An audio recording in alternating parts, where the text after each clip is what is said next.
hemos elegido, él mismo ha propuesto 3 capítulos en que se repasa, pues bueno, figuras como su abuela, su madre, sus tías, ¿verdad? Tíos que ayuden verdaderamente a reconstruir cómo se vivía, cómo se sufría también aquí y por qué se estaba a veces, bueno, obligado o por lo menos conminado a la emigración. A la emigración, también en los años 60. Y eso es otro de los temas. Su familia y él también vivió mucho tiempo en Londres, como decía ayer Valentín García, el secretario general de Política Lingüística gallego, parece que tiene un resorte de salida y otro de regreso, ¿no? y en el sentido de que el inmigrante vuelve. No siempre, como decía él, pero muchas veces sí que vuelve, ¿no?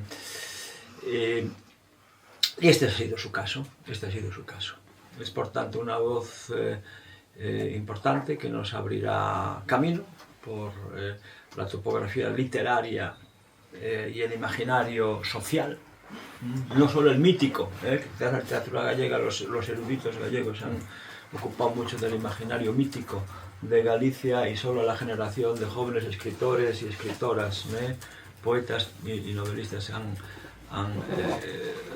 han hecho frente a lo que es la rudeza y bueno, lo que son los entresijos trágicos muchas veces de la sociedad rural gallega o pequeña urbana también, si existiera ese término de pequeña urbana, y pues creo que es uno de los grandes temas de su obra, de este libro, Virtudes y Misterios, de los que hablaremos después de la pausa, no obstante. Y desde entonces toda mi vida ha girado en torno a la lectura, ¿no? Acaba de publicar un libro muy interesante que se llama Ropa de casa, Ignacio Martínez de Pisón, que es uno de los mejores escritores españoles y tengo la suerte de que sea mi amigo. Y dice que un escritor lo es mucho antes de que escriba, ¿no? Digamos que esa semilla está plantada dentro de ti y necesita un tiempo, ¿no? Para germinar, para crecer y para bueno, pues ir, ¿no? Creciendo en diferentes direcciones. Y yo esa semilla ya la tenía ahí plantada, ¿no? Necesita cuidados, ¿no? Un riego continuo. Ese riego son los libros, ¿no? Que vamos leyendo y también los estímulos, ¿no? Mi madre fue una persona que en su momento, por su condición social y por el tiempo que le tocó vivir, no pudo acceder al nivel de educación que a ella le habría gustado tener, ¿no? Ella, que siempre tuvo la vocación frustrada de la docencia, quería haber sido profesora y la familia sencillamente no se lo podía permitir. No solo porque no tuvieran dinero para costearle los estudios, sino que ella misma a los 14 años se tuvo que poner a trabajar para llevar dinero a casa, ¿no? Dinero que era imprescindible para sobrevivir. Entonces, sabéis, esta pulsión, ¿no? de lo que tú no has podido hacer, quieres que tus hijos sí lo consigan, ¿no? Y entonces me alimentó constantemente mi mundo de fantasía con muchísimas lecturas. Entonces, de repente, verme incapacitado para leer fue como si me hubieran amputado una parte de mí mismo, ¿no? Tuve también un episodio muy angustioso en el sentido de que me desconecté, ¿no? de la realidad durante un día. Era como si no tuviese acceso a mi memoria a corto plazo, ¿no? Como si los sucesos más recientes, de apenas unos minutos antes, no hubiesen quedado registrados o yo no hubiese accedido a ellos, ¿no? Y eso me dio pie a reflexionar sobre lo importantes que habían sido en mi vida la memoria y los libros, ¿no? Y creo que en el fondo son como dos caras de la misma moneda, ¿no? El otro día un amigo me escribía y me decía que, no, yo le contaba este episodio y me decía, qué miedo siento, ¿no? De vivir una situación así, porque sin memoria no somos nada, simplemente somos un cuerpo, somos pura materia, huesos, tejido, músculo, pero la memoria es lo que nos da el sentido, ¿no? Y yo reflexionaba sobre eso y le decía, sí, pero la memoria no es un armario lleno de cajoncitos donde tú vas guardando los recuerdos y, ¿no?, cuando los necesitas los abres y sacas el recuerdo y luego lo vuelves a guardar, ¿no? Cada vez que haces esa operación estás transformando el recuerdo. Yo creo que más importante que la memoria es la narración, es el relato. Es decir, la memoria es una herramienta más dentro de, o digamos, la herramienta principal, ¿no?, de esa capacidad que nosotros tenemos de estar siendo perpetuamente narradores, ¿no? Y creo que todos, seamos escritores o no, estamos constantemente contando nuestra vida. Nos la estamos contando nosotros y se la estamos contando a los demás. Y el reflejo que recibimos de los demás también modifica la percepción que tenemos del mundo y de nosotros mismos, ¿no? Entonces, es como si la identidad propia fuese siempre un relato, un acto narrativo, ¿no? Cuando nosotros pensamos en nosotros inconsciente o conscientemente, nos estamos relatando. Es decir, si alguien nos preguntase quién eres, empezaríamos a contarle, ¿no? Pues yo doy clases en no sé dónde, mis padres se separaron, o tuve un hermano y se murió de pequeño, o yo he viajado, etcétera, ¿no? Contamos, narramos, relatamos, y el propio acto de narrar continuamente está modificando nuestra propia memoria, ¿no? No recordamos las mismas cosas, ni recordamos las mismas cosas de la misma manera, ¿no? Y eso es un experimento muy útil, ¿no? Cuando te encuentras con un amigo al que hace mucho tiempo que no ves y confrontas tus recuerdos con los suyos, y muchas veces no es que no coincidan, es que son opuestos, ¿no? Son completamente contradictorios. Y eso es que a medida que tú vas utilizando un recuerdo, lo vas moldeando, le vas dando forma, lo vas desgastando. El propio hecho de narrar hace que tú ya adaptes, ¿no?, ese recuerdo a la forma. Es decir, ya deja de ser una materia prima en bruto que moldear, sino que ya está moldeada y tú te dedicas a perfeccionarla, ¿no? Como cuando le dices, abuelo, cuéntame una vez más aquella historia de cuando tú fuiste en tren a no sé dónde, y ya te lo cuenta, ¿no? Y poco a poco va embelleciendo el relato, y al final muchas veces entre lo que ocurrió de verdad y cómo se cuenta 50 años después, bueno, hay mucha distancia. Entonces, en mis libros yo he tratado de volcar esa memoria, la consciente y la inconsciente, ¿no? Creo que tan importante como lo que recordamos es lo que decidimos olvidar, o lo que no somos incapaces de retener, ¿no? Y otra persona nos lo dice, ¿no? La memoria es muy falible, es muy frágil y muy delicada, ¿no? Como acabamos de ver con el episodio que os he relatado, ¿no? De repente, en un momento, puede desaparecer. Creo que por eso yo también tengo apego a los objetos, ¿no? Porque los objetos de tu vida también son depositarios de tu memoria, ¿no? En el momento en que los has manipulado, han formado parte de tu vida, has dejado parte de ti en ellos, ¿no? Cuando entras en una casa que ha habitado un escritor como Fernández Flórez,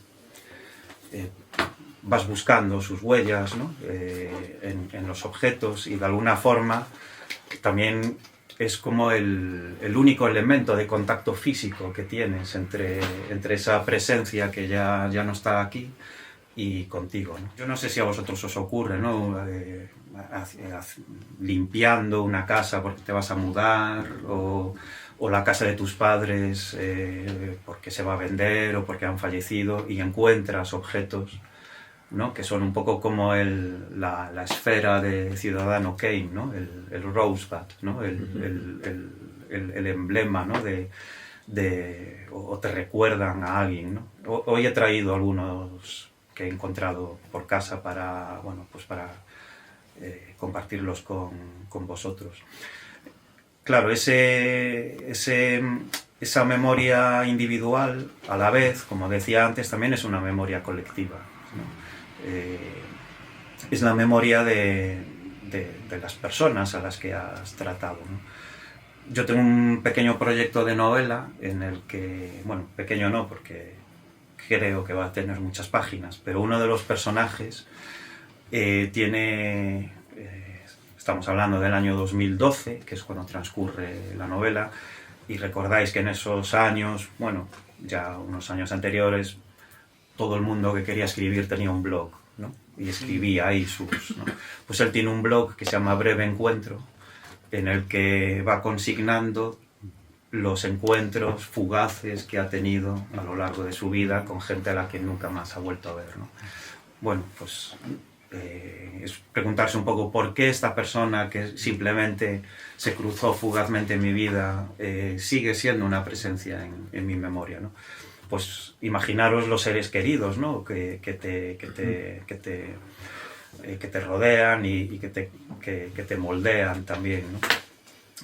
Entonces recuperé una película que había visto en su día en el cine, de Patrice Leconte, que se titula Le Parfum de Yvonne, que es una adaptación de Patrick Modiano, Villa Triste.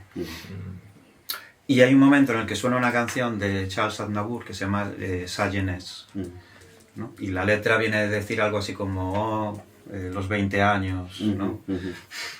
Siempre una mañana radiante por delante, siempre la promesa por delante, ¿no? Hay que emborracharse como nunca uno puede emborracharse de la vida a los 20 años, ¿no?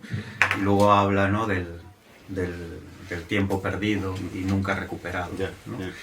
Que es verdad, ¿no? Es un poco lo que le ocurre al protagonista del Ultramarino. Sí, siempre, ¿no? Esa cuestión de qué claro. Pudiera haber sido, ¿no? Sí, sí. Bueno, eso está muy presente en Virtudes y Misterios, ¿no? Los ex-yos futuros, que es una expresión de Unamuno, que dice que cuando llegamos a una encrucijada en nuestra vida, forzosamente tenemos que tomar un camino, como nos dice Robert Frost en su poema, ¿no? The Road Not Taken, ¿no? I couldn't travel both, ¿no? Sí. No puedes caminar por dos caminos a la vez, tienes que elegir, ¿no? Entonces tú caminas por uno, pero un fantasma de lo que tú podías haber sido si hubieras escogido el otro camino sigue ese camino, ¿no? Y a lo mejor en algún momento te encuentras con tu fantasma, que es tu ex-yo, el yo que tú no fuiste en el futuro, ¿no? Entonces esta persona vuelve por el fallecimiento de su padre para hacerse cargo de pues una serie de cuestiones familiares y comerciales, y está recuperando un fantasma de él, ¿no? Unamuno ni siquiera se le ocurrió esa idea a él, ¿no? Digamos que ya está esbozado en un cuento de Henry James, que se llama The Jolly Connor. Sabéis que Henry James era bostoniano, pero vivió en Inglaterra muchos años, ¿no?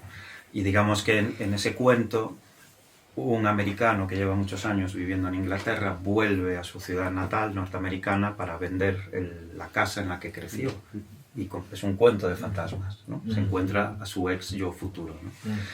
Entonces, o es un poco como uno de los primeros libros de Naipaul, Miguel Street, ¿no? Que cuenta un poco cómo es el ambiente de la calle en la que él crece, luego consigue una beca para irse a estudiar fuera, pero bueno, todo el mundo se despide de él, se va al puerto y el barco resulta que viene con retraso y tiene que volver una noche más a su pueblo, ¿no? Y cuando vuelve a Miguel Street se da cuenta de que sin él la vida seguía igual. Sí. ¿No? Que en el fondo él no era... Sí. ¿no? Lo que él echaba de menos, a él ya no lo echaban de menos, porque ya se había ido, ¿no? Entonces es un poco nostalgia que sentirá cuando se vaya del sitio en el que está, ¿no?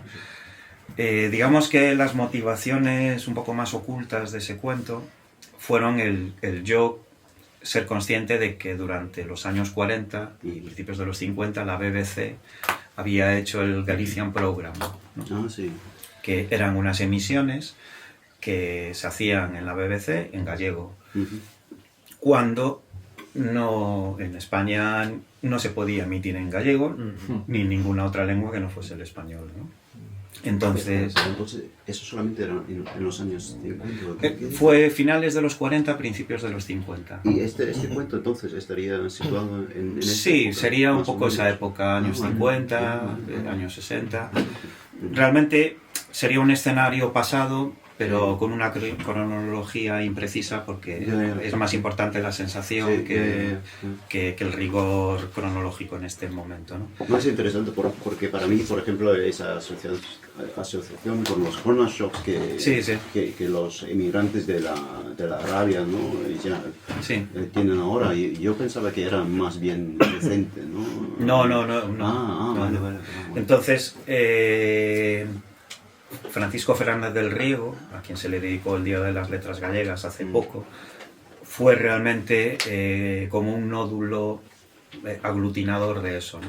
Él estaba en contacto con la BBC, él escribía textos y le pedía a otros escritores gallegos que escribiesen textos, él los mecanografiaba y se los hacía llegar a la persona que los leía en Inglaterra, ¿no? Yo sabía que había un libro académico publicado sobre que estudiaba otra aquí y otra aquí. Entonces él le dijo, bueno, ¿ustedes cuánto tienen en total? 5.000 metros cuadrados. Bueno, pues vamos a ir a esta finca y le vamos a dar los 5.000 metros cuadrados alrededor para que lo tenga usted todo junto, ¿no?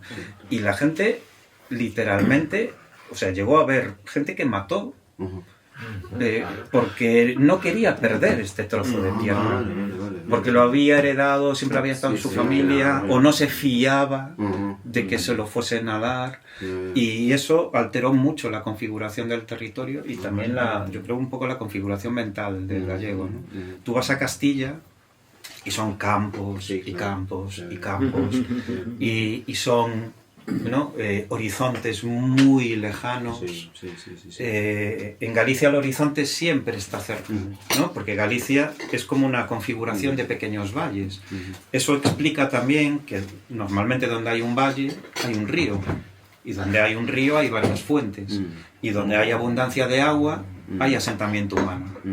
Entonces eso explica la gran dispersión de población que hay en Galicia.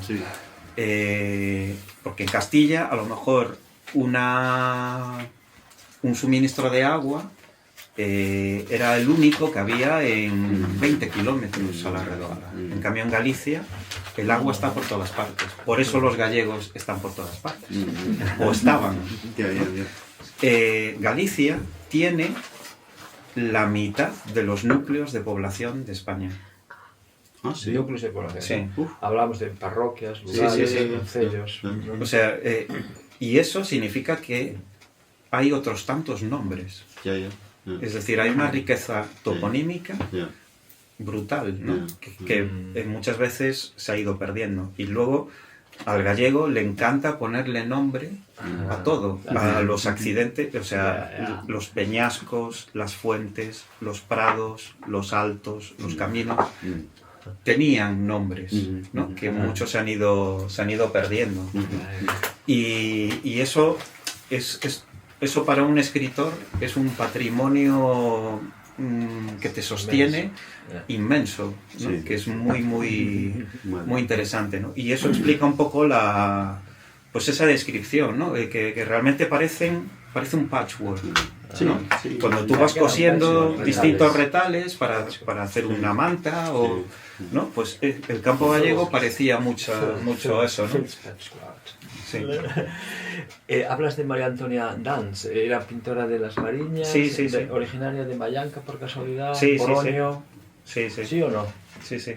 Pues mi madre tenía primas, que eso le gusta mucho, que se llaman Dans. Sí, sí. Sí, sí. Pues han hecho su casa museo ahora en Curtis. En Curtis está, vamos a ir ahí. Y es una buena visita. A ver sí. los cuadros. Muy bien.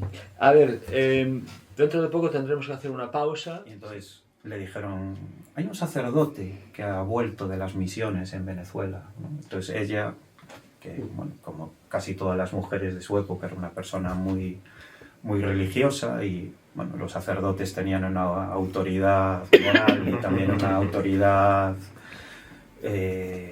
importante.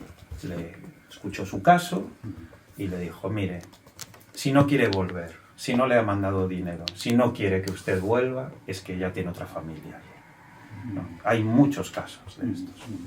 Convénzase, olvídese de él. Y entonces, en ese momento se cruzó una persona en su camino que estaba emigrada en Inglaterra y se fue para allá, sin saber nada del país. Si esa persona, en vez de estar emigrada en Inglaterra, hubiese estado en Alemania, yo ahora estaría hablando en alemán con vosotros. O si se hubiera ido a Francia, pues mi vida habría sido muy distinta. También, si mi abuelo hubiera vuelto y mi abuela no hubiese tenido que emigrar, mi vida también habría sido muy distinta. O si mi abuela se hubiese ido a Venezuela, porque incluso pensó en esa posibilidad, en aparecerle allí, por sorpresa, también mi vida habría sido muy distinta. Entonces, de ese acto, ¿no? Ese acto condiciona su generación, la generación de mi madre y mi generación, ¿no? Nuestra vida depende en buena medida, o por lo menos, bueno, cada uno luego hace lo que puede con su vida y su destino, ¿no? Pero el punto de partida es muy importante, ¿no? Entonces, de ese acto arranca nuestra historia, ¿no? Esta foto la hicieron para mandársela a él, ¿no? Y para que viese la familia. Y a mí me impactó, o sea, la sensación de tristeza y de desamparo tan grande que había en esta foto. Y también los ojos desafiantes, ¿no? Y los ojos desafiantes de mi abuela, ¿no? Como diciéndole, pero a ver, hombre, pero a ver, pero ¿qué cojones estás haciendo? ¿No? Y además mi abuela era muy mal hablada, ¿no? Y mis tías y mi madre, cada una está viviendo el drama de forma diferente, ¿no? Eso de lo que decía ese famoso comienzo de Tolstoy, ¿no? De todas las familias felices se parecen, pero cada una es infeliz a su manera. Si quieres te cuento de mi experiencia autotraduciendo y de mi experiencia como traductor de otros escritores, ¿no? Por si te puede valer para, bueno, como alguna referencia, ¿no? Yo discutí mucho con el editor español, porque él publicó el libro, pero a cambio de que yo le entregase la traducción. Sé que para los teóricos de la traducción esto supone un problema, porque en vez de haber un original, hay dos. Entonces, ¿cuál es la obra original? Porque el original ha nacido del autor y las dos versiones son del autor. Entonces, tan original es uno como el otro. En este caso, además, yo tuve las dos versiones listas antes de que se publicasen. Es decir, antes, como el sistema literario gallego y sobre todo el sistema editorial es tan, digamos, poco industrializado, lo normal era que un escritor en gallego publicase un libro y si tenía cierto éxito o si tenía contactos, luego se publicaba en español, ¿no? Ahora lo normal es que los autores gallegos que tienen, bueno, pues cierto nombre, Manuel Rivas, pero también ya se ha empezado a ampliar Ima López Silva, Berta Dávila, lo normal es que sus libros salgan a la vez en el mismo idioma. Pero las editoriales siguen pidiéndote a ti, como autor, que les entregues la traducción. Porque así ellos se evitan pagar los honorarios de un traductor, ¿no? Es así de sencillo, ¿no? Volvemos a Marvin Harris, economía. Entonces yo discutí mucho con él, porque él es aragonés, y entonces él me marcaba palabras y expresiones en el original, no en el original, sí, o sea, en el original español, que él no entendía y que quería que yo cambiase. Por ejemplo, una palabra que él quería que yo cambiase era patacón. El patacón en Galicia, o sea, cuando la peseta valía tan poco, la peseta se fraccionaba. Había 50 céntimos de peseta, hasta no sé si había 25 o 20. Esas monedas que valían muy poco, aquí se les llamaba patacones. Y había el patacón también. Sí. De 10. Claro, eso en Aragón no era una palabra que se usase. Allí se decían perras gordas o perras chicas. Perra chica eran las monedas de escaso valor, perra gorda ya eran pues monedas de 5 pesetas, de 25, ¿no? Y entonces yo le decía, pero es que yo no puedo poner perra chica porque en el contexto social de la novela nadie decía perra chica. Es decir, las palabras te llevan a un lugar y a un tiempo. Yo soy partidario de darle libertad, vamos a decir, libertad provisional al traductor. No, yo soy de la teoría de que una vez tú has terminado tu libro, ya no es tuyo.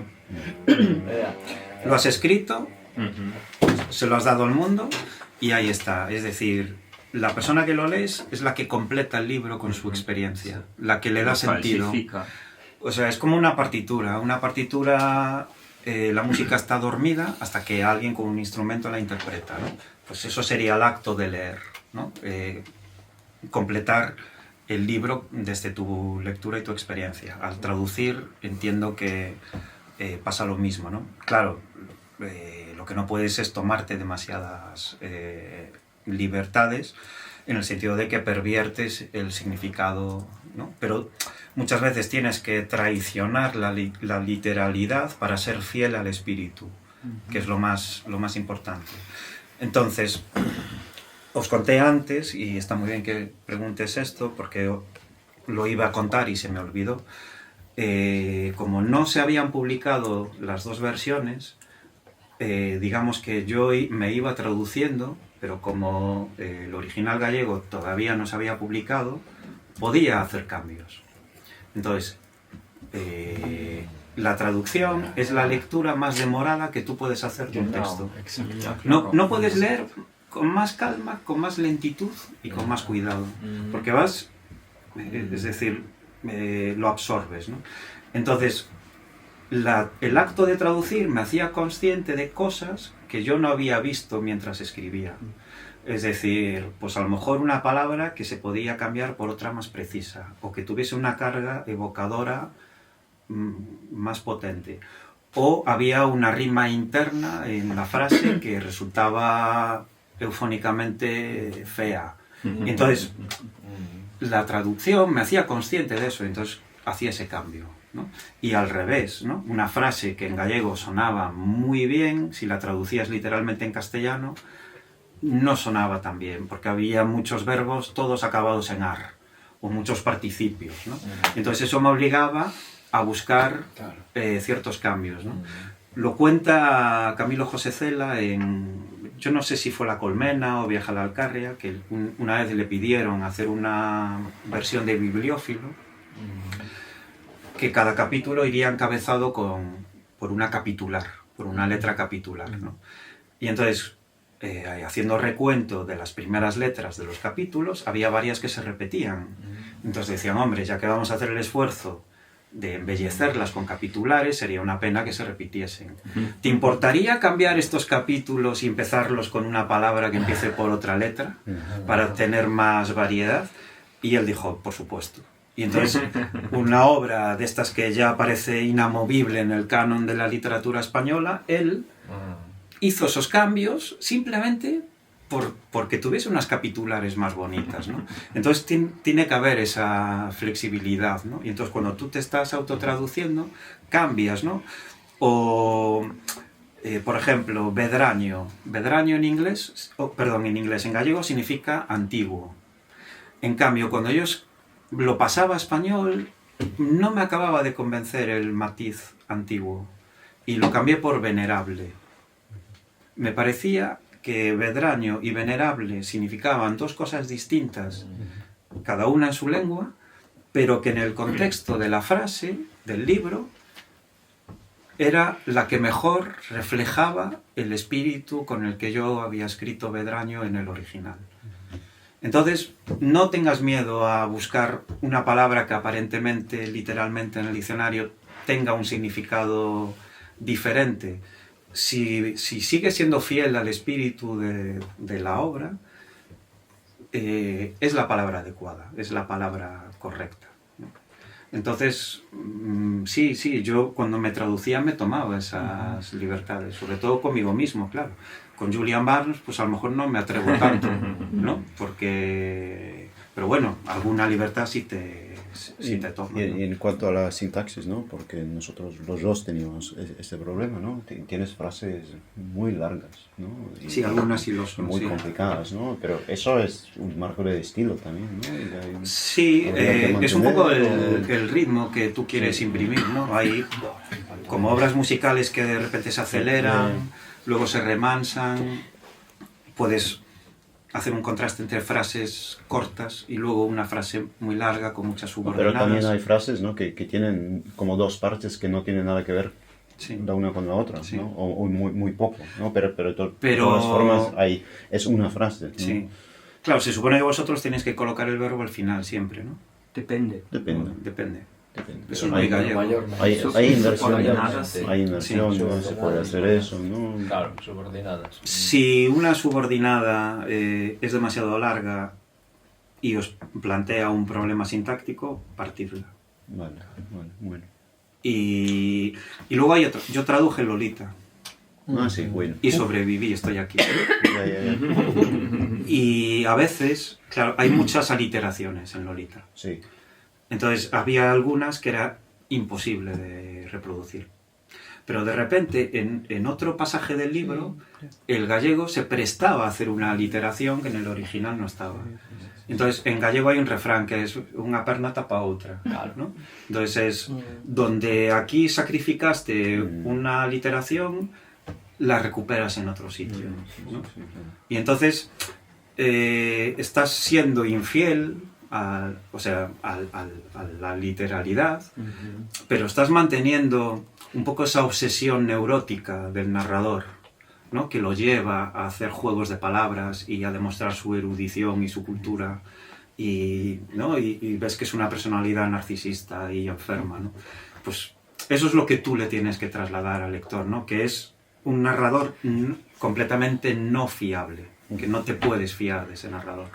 Entonces, tu lengua también te permite recursos, ¿no? para poder solucionar esos problemas, ¿no? De forma inesperada, ¿no? Y compensar, porque al final de lo que se trata es siempre del equilibrio global, más que, ¿no? Las piezas tienen que funcionar todas en conjunto, y eso es lo que tienes que buscar al final, ¿no? Que hayas estado dentro de, ¿no? Me parece maravilloso, ¿no? Que este libro que se publicó hace 4 años, la semana pasada me escribió una lectora, ¿no? Y me dijo, te he buscado en Instagram, cosa que ¿no? Y nunca la había escrito un escritor, ¿no? Pero es que tu libro me ha conmovido, ¿no? Y me ha dejado esa sensación de orfandad, ¿no? Cuando cierras un libro y tienes... Parece que conoces a los personajes, ¿no? Y que te pasa raras veces con un libro, ¿no? Que te acompañan todavía un tiempo cuando tú ya has terminado el libro, ¿no? Y simplemente quería contártelo y que lo supieses, ¿no? Claro, me pareció maravilloso, ¿no? Me recuerda un poco lo que dice Holden Caulfield, ¿no? Al comienzo del Guardián en el Centeno, ¿no? Cuando dice, sí, bueno, este no es mi nombre de verdad, debería empezar con mi nombre, David Copperfield y todos esos rollos de Dickens, ¿no? Pero eso todo es aburridísimo, ¿no? Un escritor tendría que ser un tipo que cuando lees su libro y te gusta, que puedas llamarlo por teléfono y decirle, oye, que me ha gustado tu libro, vamos a tomarnos unas cervezas, ¿no? y que se venga contigo y que, ¿no? Y que seas un colega, un amigo. Es un poco ese, ¿no? ese espíritu, ¿no? Hablando de las palabras, cuando tuve un acto una vez en el Colegio Español en Londres, ¿no? Y bueno, di allí una charla un poco sobre mi historia emigrante, con fotografías de libro y tal. Y luego, bueno, pues una de las alumnas del colegio tocó una canción de los Smiths y la cantó al piano, ¿no? 16 clumsy and shy, I went to London and I, ¿no? Que sale citada en el libro. Y luego se formó una cosa muy londinense, que es que la gente hizo cola para que yo les dedicase el libro, ¿no? Una cola ordenada, ¿no? Perfecta. Y se produjo un ritmo, ¿no? Que fue muy curioso, que era, yo le dedicaba el libro a la persona y esa persona me decía, pues yo estoy aquí porque mis padres emigraron y entonces yo me quedé aquí, ahora trabajo no sé dónde y tal y cual, y me contaba su historia. Y yo le decía, pues qué bien, sí, ¿y dónde? En Acton, sí, Acton, sí, pues nosotros en Kensington, sí, ya sé, tal cual, tal. Entonces acababa y me decía, ¿nos hacemos una foto? Entonces, al siguiente de la cola le decía, ¿nos haces una foto? Nos hacía la foto los dos juntos, se iba, y el siguiente ocupaba su sitio. Y entonces decía, pues yo llevo aquí 5 años, soy informático, es que la crisis, no sé qué, tal cual. Entonces me contaba su historia emigrante. Y al acabar me decía, ¿nos hacemos una foto? Y venía la siguiente persona y así. La charla duró como 40 minutos y esa sesión duró como 1:15. O sea, fue más que la propia intervención. Y hubo un momento precioso en el que vino era con virtudes, con una chica, y en la hoja en blanco, la hoja de guarda, había una fila y otra fila de palabras escritas en lápiz. Y me dice, ¿ves todas estas palabras? Son palabras gallegas que yo no conocía. Y yo soy gallega y llevo aquí 10 años y tengo 40, pero en 30 años en Galicia nunca me había encontrado con estas palabras. Te doy las gracias por haberme enriquecido y ampliado mi gallego, ¿no? Y me pareció precioso, ¿no? Y volvemos un poco a lo que hablábamos al principio, ¿no? De la elección de las palabras, ¿no? El lector no es tonto, ¿no? Ni debes tratarlo como tal, ¿no? Y si hay una palabra difícil, pues a lo mejor tienes que dejarla, ¿no? Y mira, y la gente al final lo aprecia y lo agradece.